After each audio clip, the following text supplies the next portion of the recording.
dan mendengarkan arahan-arahan beliau dari sisi apa yang ingin dicapai pada periode kepemimpinan Bapak Presiden Joko Widodo dan Kiai Haji Ma'ruf. Earlier, I went to the president and listen to his directive in terms of what was to be achieved during the leadership of Pak Presiden Joko Widodo and Kiai Haji Ma'ruf Amin. Di bidang ekonomi, terutama seperti yang disampaikan oleh Bapak Presiden kemarin, bagaimana kita terus bekerja untuk menciptakan kesempatan kerja. Jadi bagaimana kita terus mendorong perekonomian kita agar mampu untuk terus meningkatkan kualitas penciptaan kesempatan kerja. In the economic field, especially as conveyed by the President yesterday in inauguration speech, how we continue to work to create job opportunities. So how do we continue to encourage our economy to be able to continue to improve the quality of increasing job opportunities? Dan juga dari sisi usaha kecil menengah yang ingin didorong melalui berbagai policy, dan tentu saja dari sisi makroekonomi adalah dari current account deficit dan trade deficit. Jadi ketahanan ekonomi kita di dalam negeri untuk terus ditingkatkan, meningkatkan supply chain, membangun investasi, policy-policy yang bisa mendorong penciptaan kesempatan kerja dan mendorong usaha kecil menengah.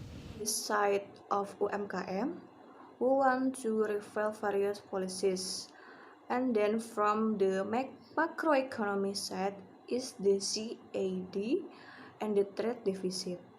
So our domestic economy resilience is to continue to improve supply chains, build investment, policies that encourage job creation, and encourage UMKM.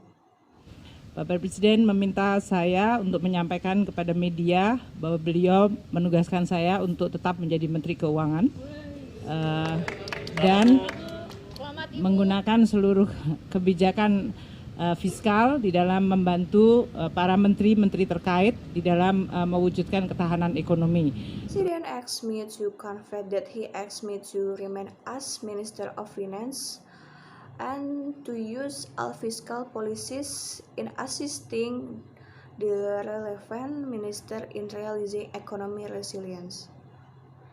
Cukup banyak bertukar pikiran mengenai bagaimana kita bisa mendorong dengan menggunakan instrumen-instrumen kebijakan, baik itu di bidang fiskal, dan juga beliau tadi bertukar pikiran untuk sektor keuangan seperti perbankan dan capital market. We have exchanged a lot of ideas about how we can encourage policies instruments, both is the fiscal sector, and also he exchanged to on the financial sector, such as banking and capital market.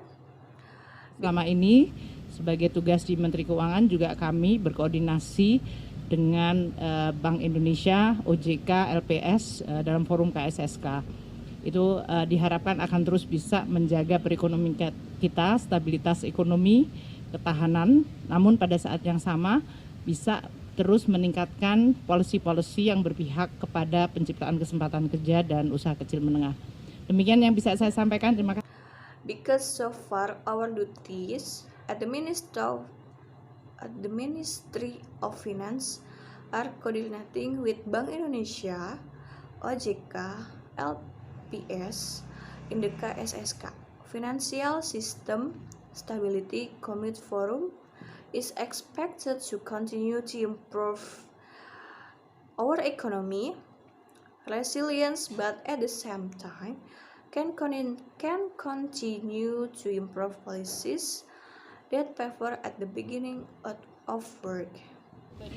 Saya rasa banyak hal yang untuk Indonesia pada saat ini menghadapi perekonomian global yang sangat dinamis dan tidak pasti, dan pelemahan ekonomi yang cukup menekan dari seluruh dunia. Dan oleh karena itu dibutuhkan suatu policy-policy terus-menerus di dalam rangka untuk bisa menjaga perekonomian kita dari tantangan pelemahan global tersebut.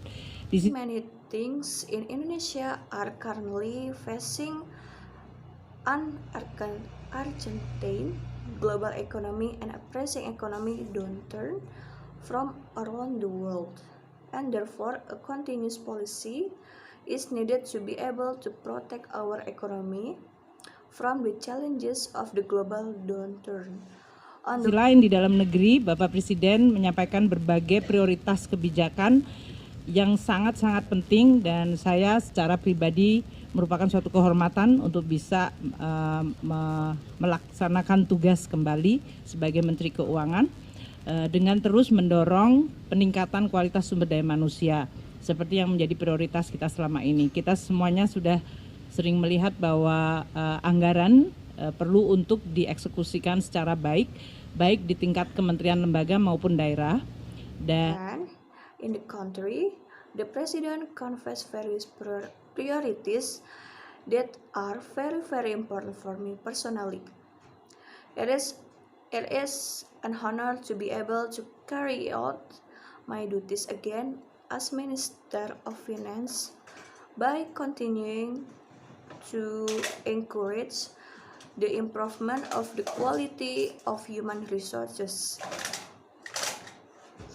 We have all seen that the budget needs to be executed properly, both the ministry or agency and regional level. And the President, cita Bapak Presiden untuk membangun Indonesia dengan sumber daya manusia yang baik, dengan birokrasi yang efisien, yang bersih dari korupsi, dan juga dari sisi kemampuan ekonomi kita untuk tumbuh dan berkualitas secara inklusif adalah suatu cita-cita yang baik. Buat saya ini adalah suatu kehormatan untuk bisa ikut mendukung dan membantu Bapak Presiden dan Wakil Presiden di dalam mewujudkan cita-citanya. Terima kasih.